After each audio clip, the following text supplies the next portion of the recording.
is being taken.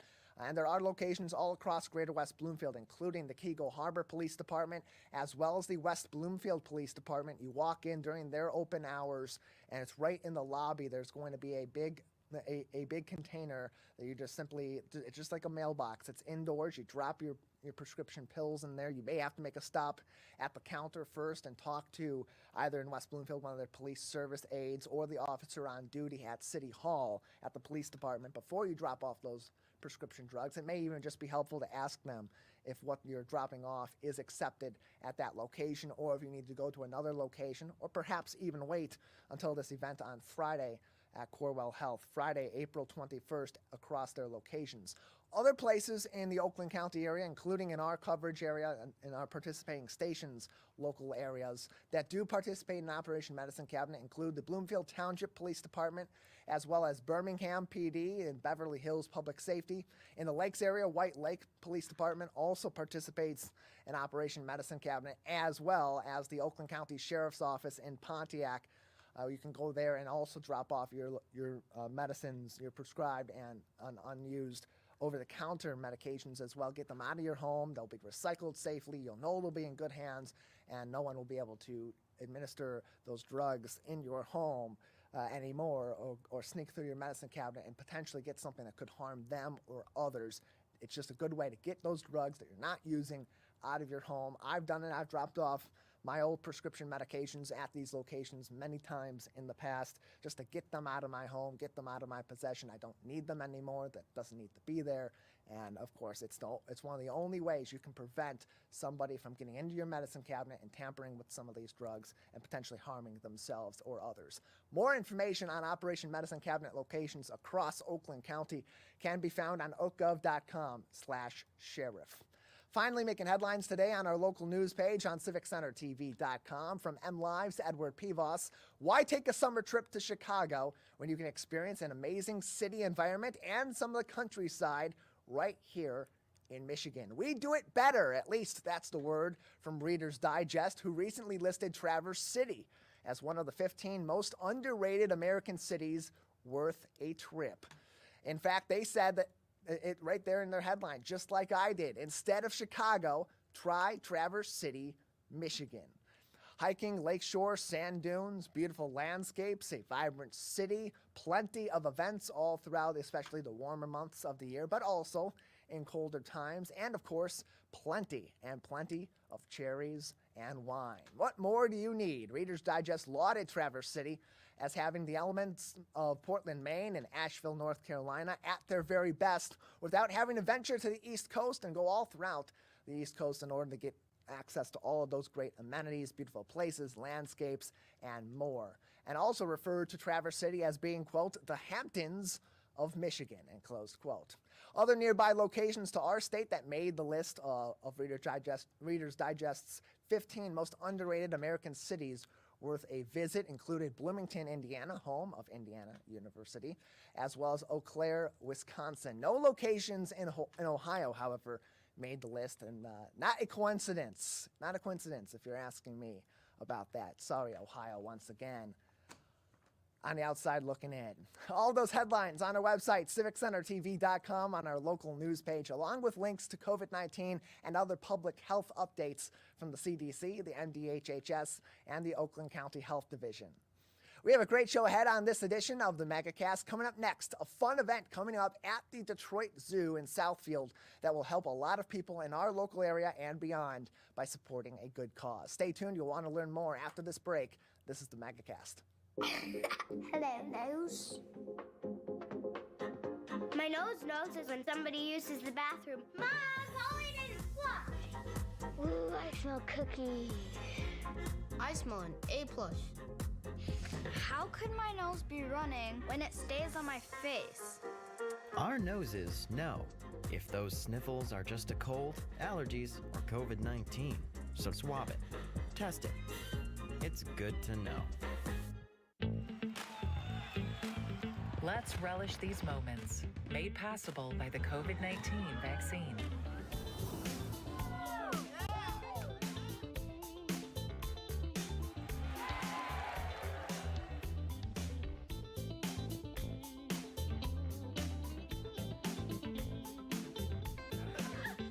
Keep the festivals going by keeping yourself protected and your COVID-19 vaccines up to date.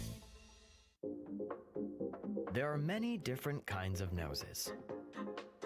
Our noses can sniff out all kinds of things.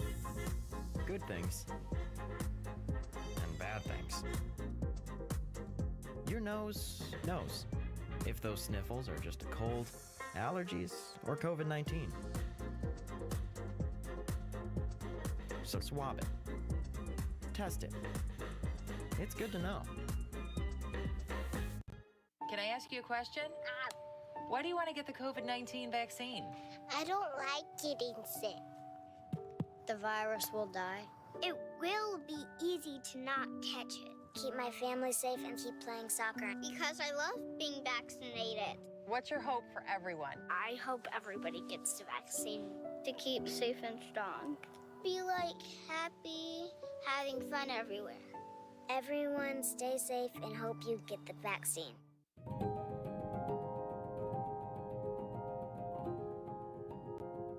I'm Steve Eiserman of the Detroit Red Wings, and I think every child in Michigan deserves a safe, healthy, and happy childhood. Can we build a state where Children Trust Michigan isn't just a name, but something our kids believe? Please support Children Trust Michigan as the voice for children and families by visiting the website to learn more.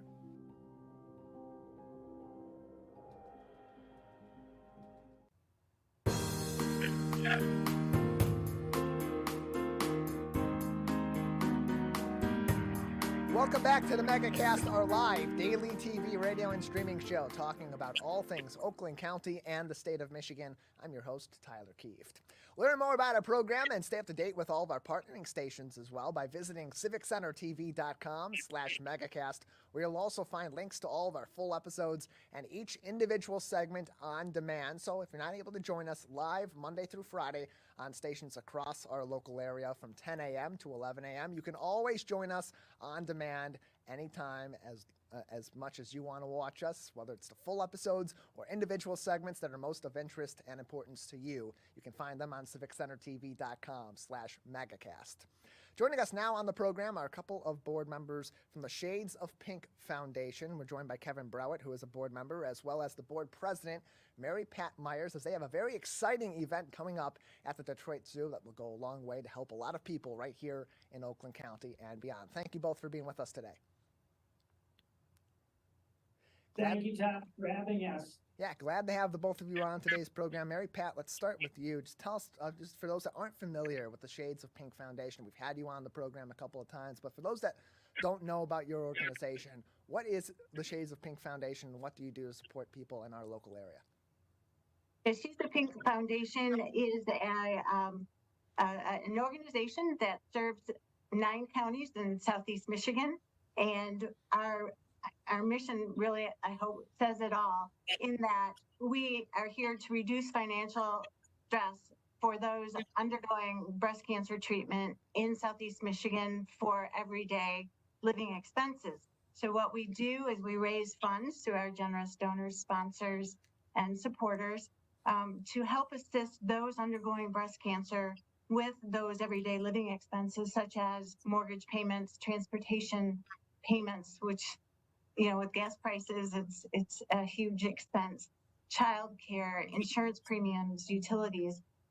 Oftentimes what happens is those undergoing breast cancer treatment find themselves in financial distress and often have to make the choice of whether or not to go to treatment, have surgery, get their medication, or pay the mortgage. And Shades of Pink is here to help alleviate that stress so they can concentrate on their families and on healing. And Kevin Browett also joins as a board member as well with the Shades of Pink Foundation. You have a really fun event coming up. Everyone enjoys taking a day, either individually or with the family or both, going to the Detroit Zoo in Royal Oak. And a great experience coming up a week from Saturday, April 29th, from 7 a.m. to noon at the Detroit Zoo. Tell us about this event and how it differs from another day, another regular day at the Detroit Zoo. Well, it's a great question, Tyler. And as Mary Pat said, we're really there to support, those individuals that we care for with Shades of Pink Foundation. So the uniqueness about the event is we've had this event for 18 years and we're very proud of it. It's our capstone event. It's really what we utilize to raise the majority of our money during the course of the year.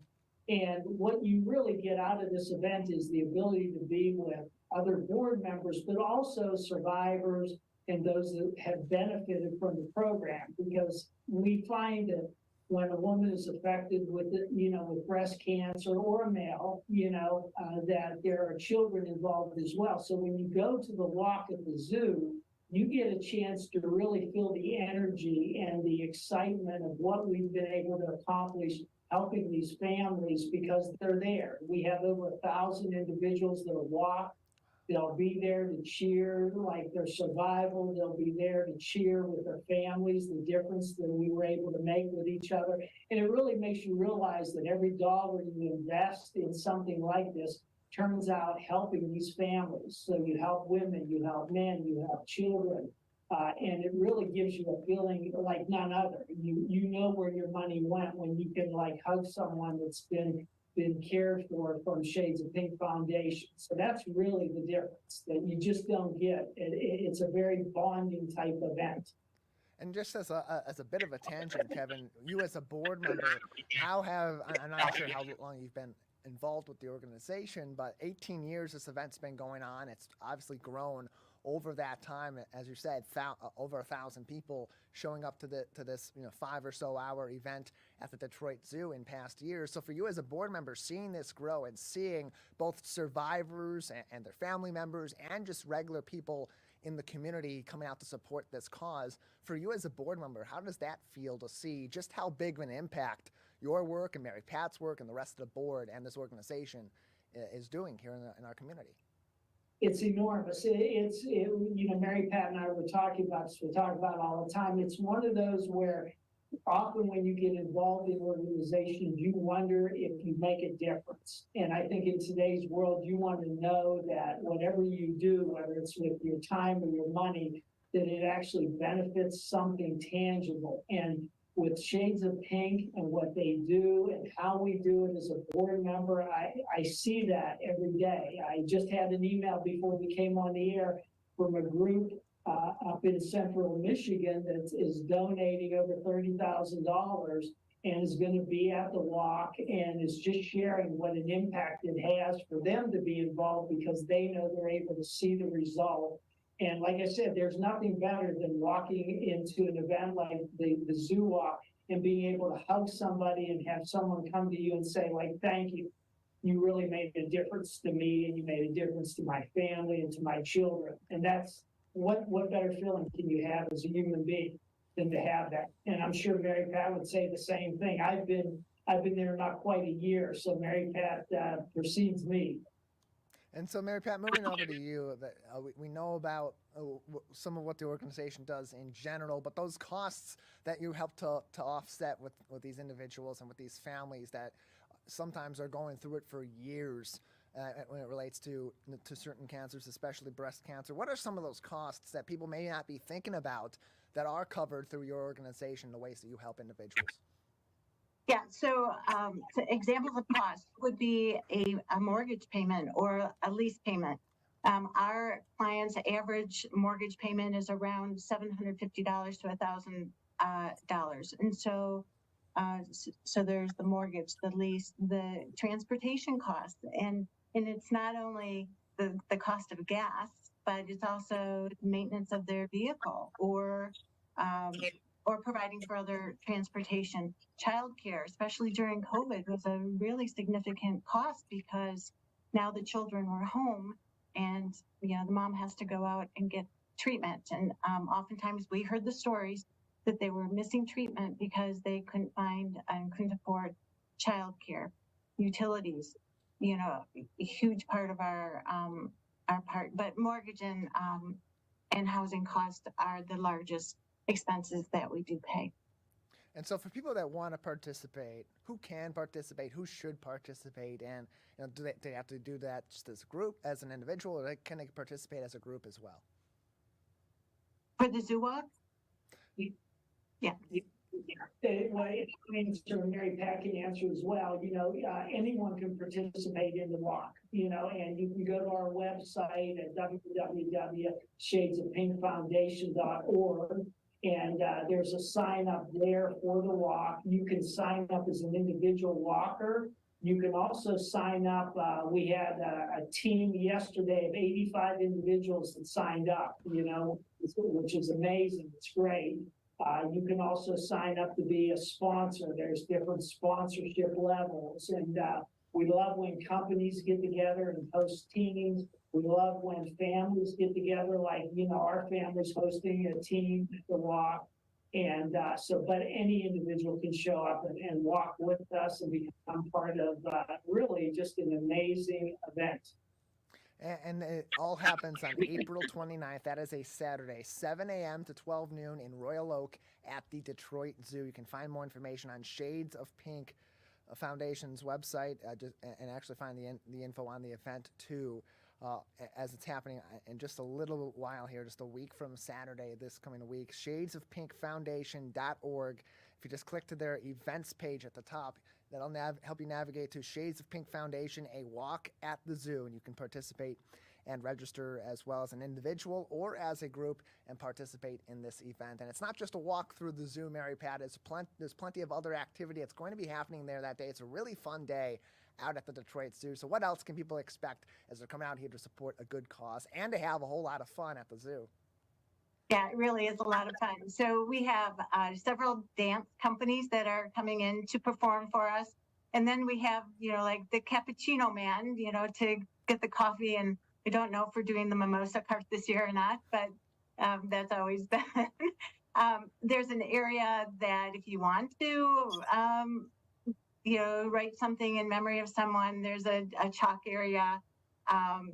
And there's a lot of activity going around the big tent. We have we have over 15 vendors that will be there and contributing back to Shades of Pink. And we have a DJ, and it really is. It's a great festive time. And then you can spend the rest of the day at the zoo with your family and friends. And like Kevin said, it's a very emotional day, whether you're a breast cancer survivor, a patient, a caregiver, or just anyone who wants to support the cause, because I believe we've all been touched by breast cancer. I always get asked. I have personally not been, but my family members have, and I have friends, and it's just such an amazing cause. And you come out, and it really is. You enjoy the camaraderie of others and support the cause.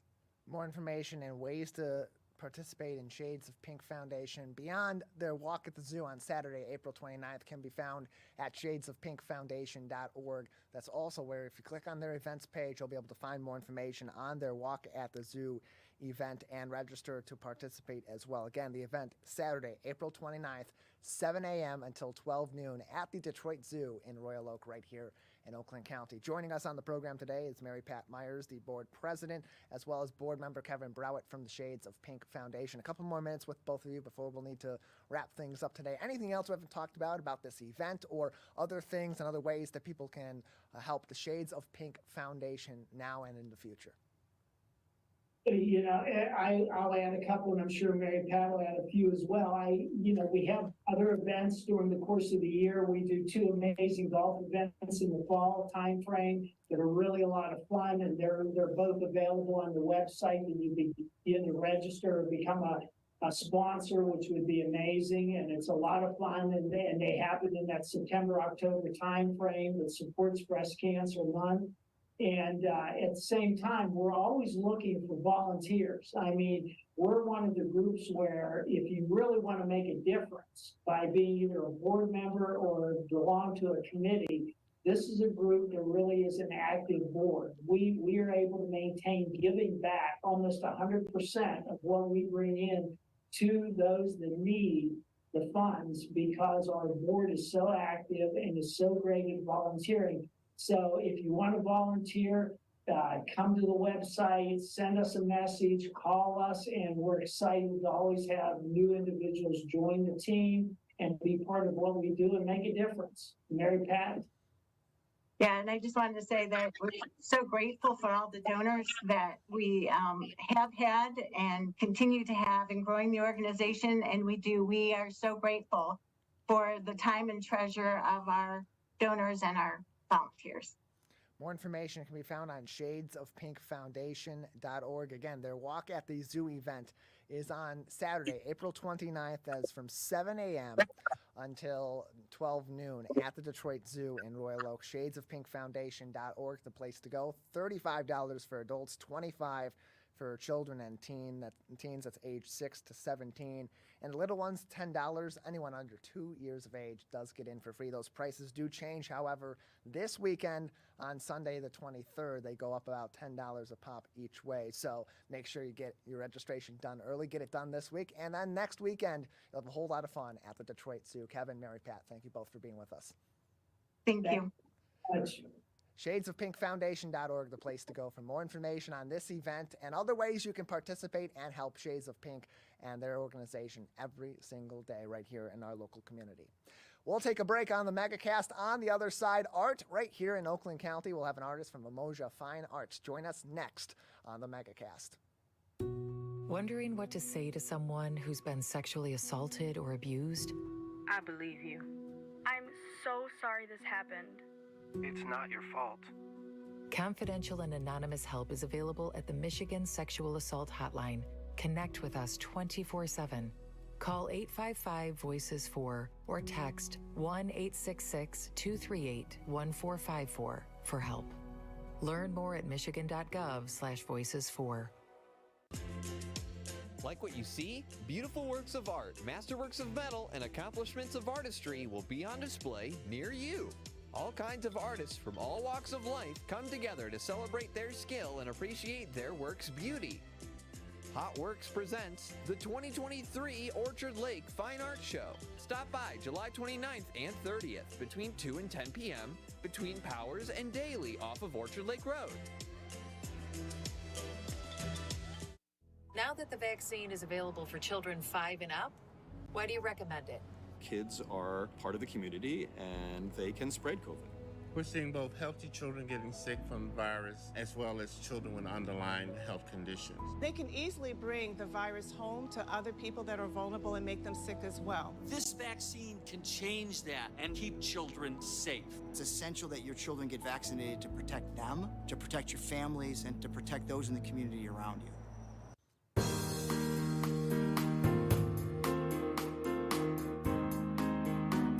Welcome back to the Megacast, our live daily TV, radio, and streaming show talking about all things Oakland County and the state of Michigan. I'm your host, Tyler Kieft. You can always keep up to date with us and our partnering stations by visiting civiccentertv.com/megacast, where you'll also find all of our programs on demand as well. Full episodes from each and every one of our shows Monday through Friday that are live from 10 a.m. to 11 a.m. and each individual segment also on demand, so you can watch us as often as you want or just topic to topic, subject to subject as you choose. civiccentertv.com/megacast. Joining us now on the program is the gallery manager at Umoja Fine Arts in Southfield, Marcel Stewart, joins us now on the Megacast. Marcel, thank you for being with us. No, thank you, Tyler. I appreciate you having me today. Yeah, glad to have you on to talk about the gallery and to talk about your art as well. Let's start off with Umoja Fine Arts. It's a really great gallery there in Southfield that involves a lot of people in our local area and some great local artists as well. Tell us about Umoja Fine Arts for those that have not heard of it or aren't familiar with this particular gallery. Well, Umoja Fine Arts has been established for about 25 years now, so going on 3 decades, and we pride ourselves on African American art. We're the largest publishing and distribution company in the Midwest of the United States. And right now we're pairing the international artists along with the local artists to really showcase the greatest artistic achievement in the nation. And you can find more information on Umoja Fine Arts, including on their current gallery and artists, by visiting umojafinearts.com. That's UMOJA, finearts.com. finearts.com for more information as well as gallery hours. And Marcel, you're also an artist yourself, on top of being the gallery manager there. What kind of art do you create? Yeah, so I'm one of the many artists that Umoja houses. We have artists from all walks of life. Myself, I am an abstract artist. So I create imagery that isn't so familiar with the normal eye. But just like I had stated, Umoja houses a number of works, all the way from figurative, surrealism, anatomy drawings, you name it. And so, as the gallery manager too, as you're helping these other artists and distribute their art and advertise their art, market their art too through the Umoja Gallery and beyond, that abstract artistry that you're used to, being able to reach out into various forms of art and various ways of that art being taken in by art lovers and other artists, how does that help you in helping these other artists? I think that's a great question, Tyler, because just like how you said, as I'm rubbing shoulders with different artists coming from different backgrounds and their obscure creativity, I think it allows me to take that in an abstract nature, with no pun intended. But, I'm able to take everything in and kind of release an outlet of an abstract vision to my viewers. And I think that abstract vision that I release to my viewers is more so organized to where they can view my paintings as, just like I had mentioned, an organized, orchestrated symphony of colors, movements, textures, what have you. And again, you can find more information on everything at Umoja Fine Arts, including all their current artists that are on display, and how you can shop at the gallery by visiting umojafinearts.com. UMOJA finearts.com is the place to go for more information, or you can also call them at 248-773-9008, 248-773-9008 with their location on Northland Drive in Southfield, Michigan. We're joined on the program today by gallery manager Marcel Stewart. Marcel, they got a great event coming up.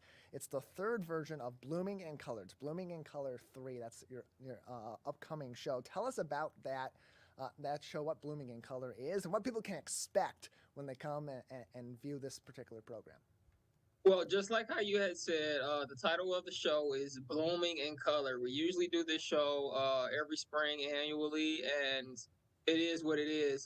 We like to showcase to the people in our audience that we're stepping out in a new color, in a new, vibrant, interactive way, especially after COVID happened. We want to be able to showcase our paintings, the booming colors of Africa throughout our paintings, or just throughout our works in general. So we do have some sculptures in the gallery now as well, as long with some other types of works. So we encourage everyone to come out to this third installment, which is the third annual show of the Blooming in Color Art Show, which it'll be featuring 2 internationally acclaimed artists and 2 local emerging artists. So just how I had mentioned before, we paired these artists together in order to give the emerging artists some more experience in the marketplace, as well as bring the internationally acclaimed artists back in the Detroit region and bring around that educational aspect of the fine arts.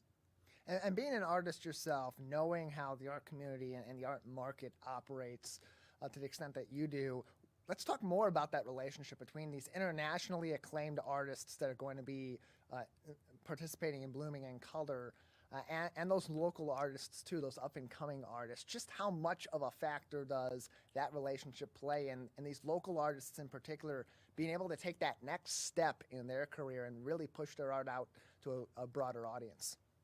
Yes, I think that's a great deal, especially for the emerging artists as opposed to the international artists, right? So just coming in, going through the same process and the same journey, I was able to grasp a few things through my own journey, but now being able to look back in hindsight, I think that the international artists and most artists kind of coming back around to Detroit or revisiting, I think they have a chance to take on a mentorship type role, whereas you have some emerging artists or some local artists from the Metro Detroit area where maybe they strive for gallery representation, maybe they strive for a particular price point, or just maybe more critique on their artwork and understanding how they could get better in a creative way.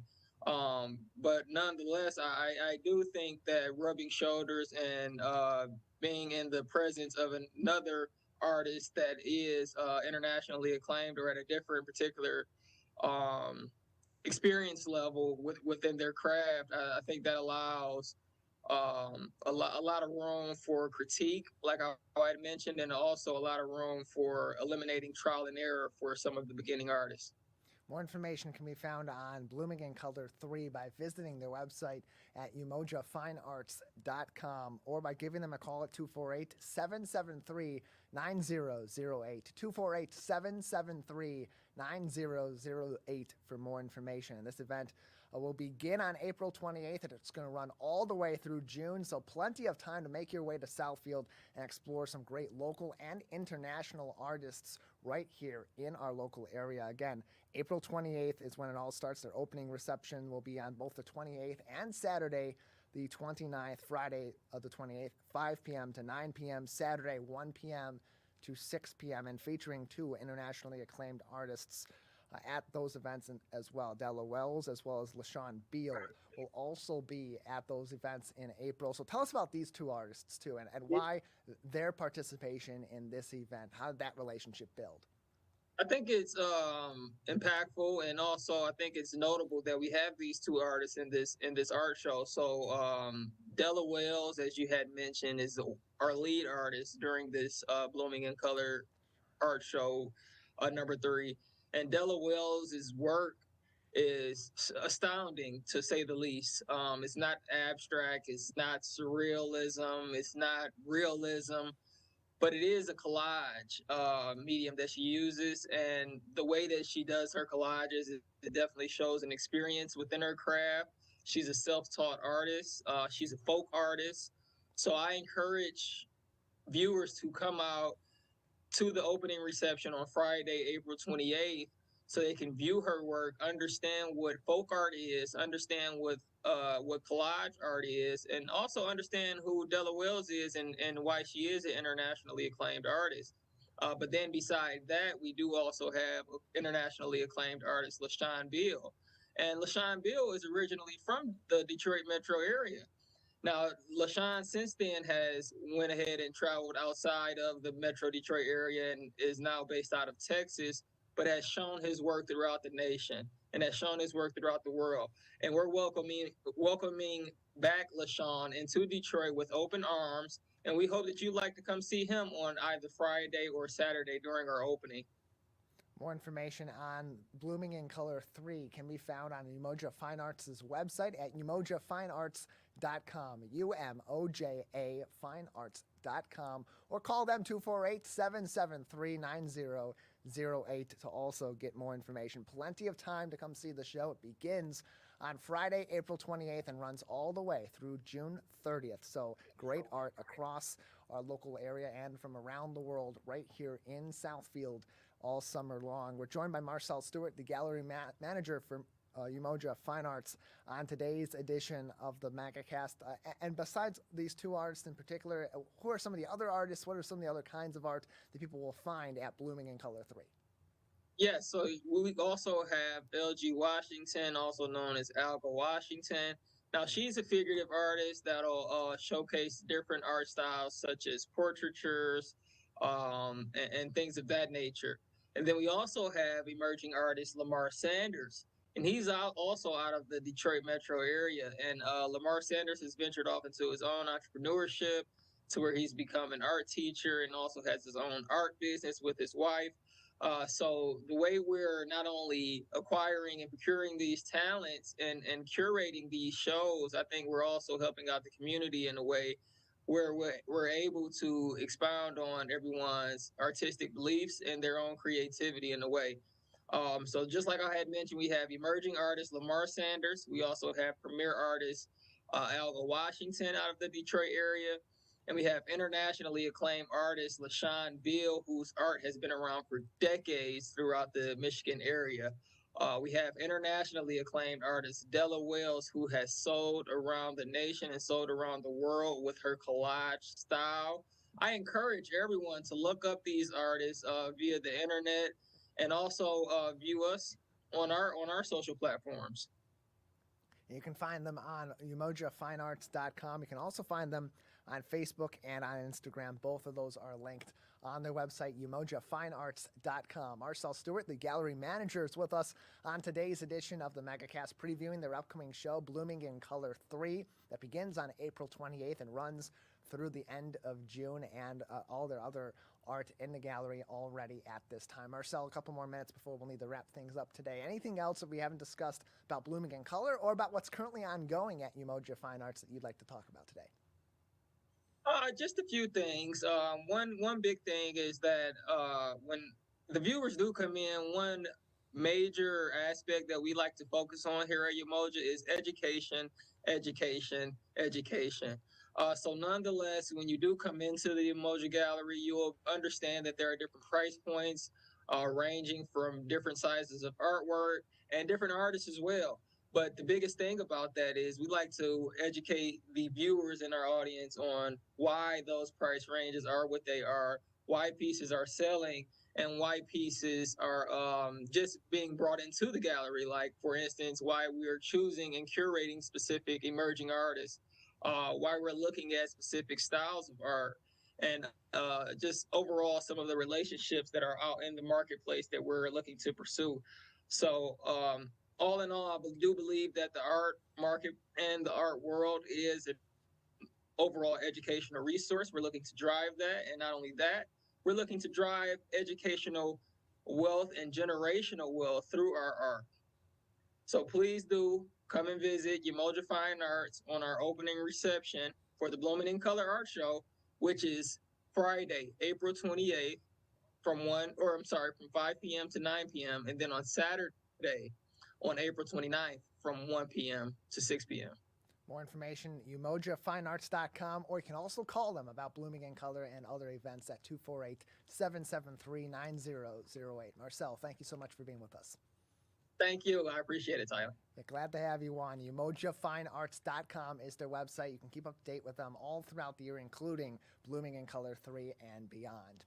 Well, it is that time of the year. Your dog licenses are due to your local community or to Oakland County so that they can participate in a statewide program that helps to track our pets right here in the state of Michigan and make sure that they are healthy in each and every one of our individual communities. Joining us now to talk about this and more is the manager of the Oakland County Animal Control Division, Bob Gatt, on today's edition of the Megacast. Bob, thanks so much for being with us. Well, good morning. Thank you for having me. Appreciate having you on. This is something that happens routinely every single year. You need to renew your dog licenses. But let's just go to the basis of the issue. Why do we need to have our dogs be licensed, unlike some other pets that we may commonly have in our local area? Yeah, sure. That's a great question and one that I hear all the time. Let me start by saying this. Number one, it's the law.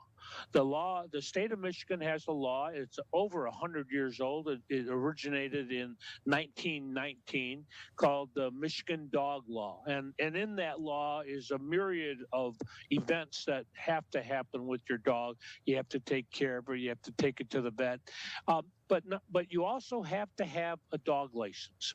And if we go back in history, the reason that law was put into effect is because in those days, there was a deadly disease called rabies that still exists today.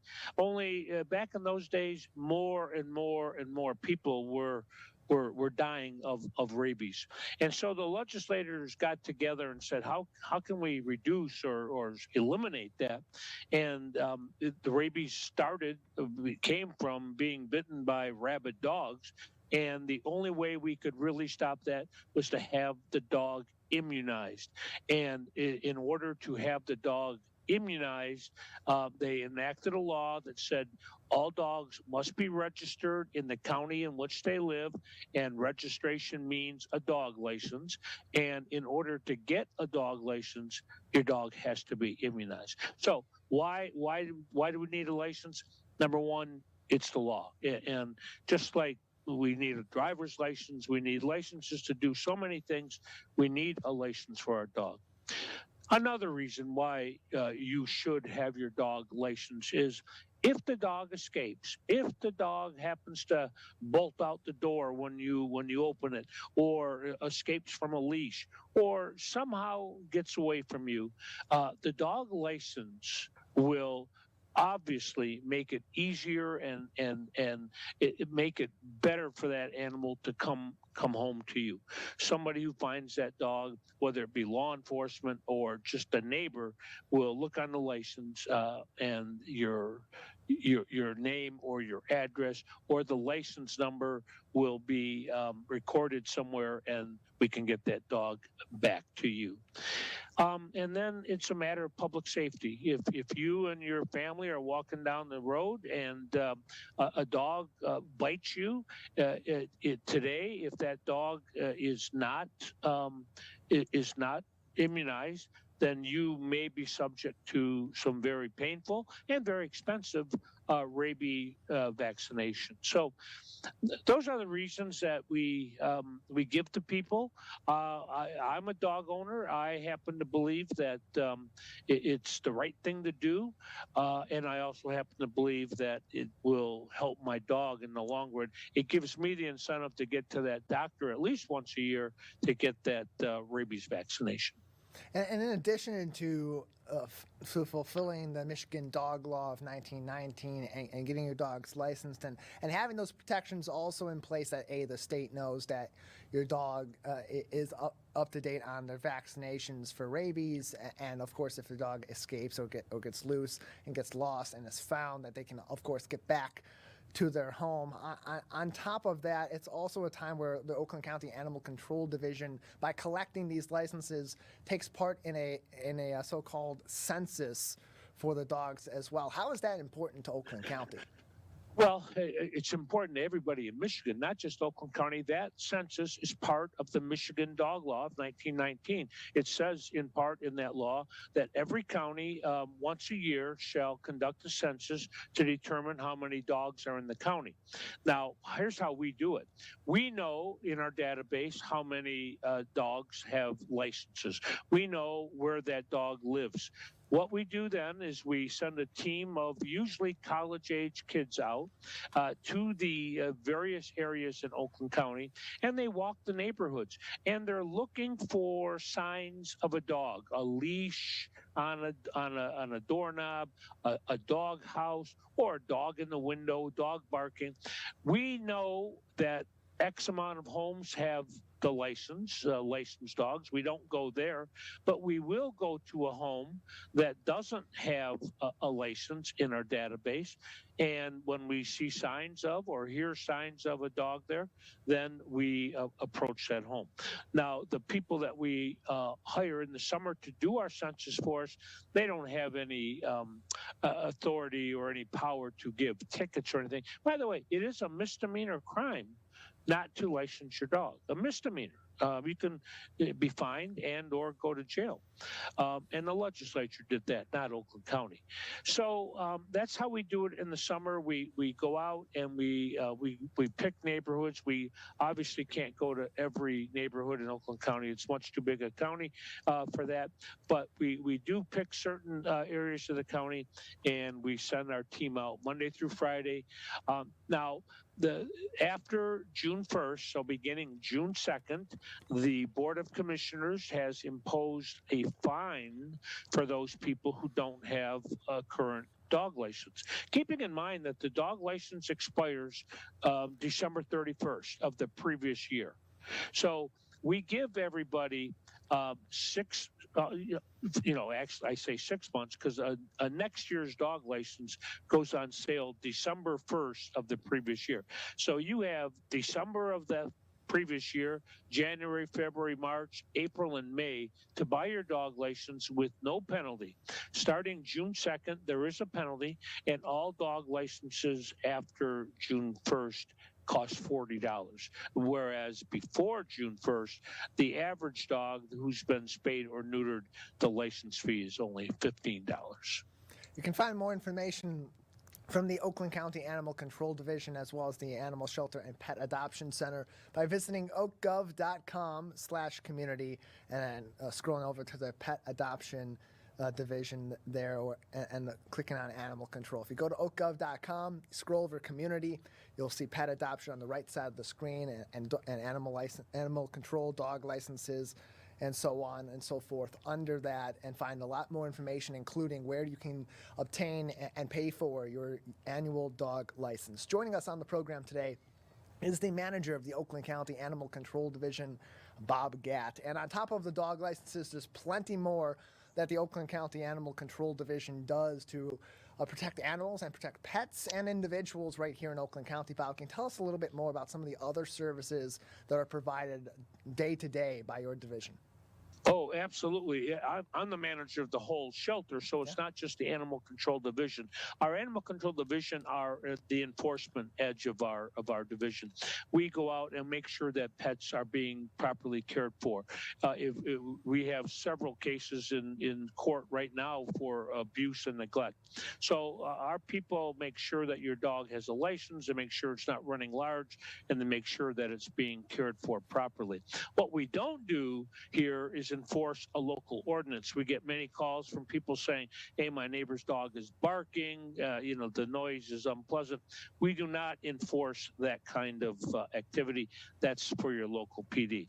Another thing we do here, though, I just can't not talk about this, is we're an adoption agency.